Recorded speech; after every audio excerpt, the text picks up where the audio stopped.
كناري أكثر مشروب غازي أردني متوفر منه نكهات، و330 مل سعرها بس 35 قرش. واليوم وصلني 6 نكهات جديدة عشان نجربهم مع بعض.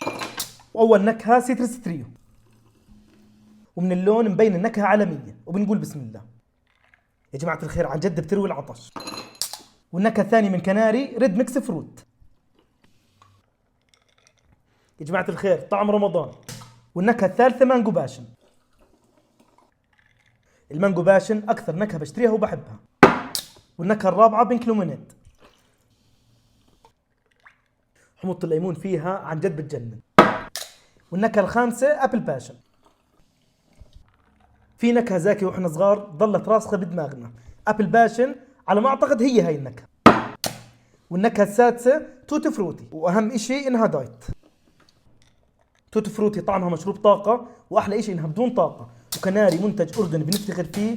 ادعموا المحل يا جماعة، واحكوا لي شو حابين كناري يضيفوا نكهة جديدة.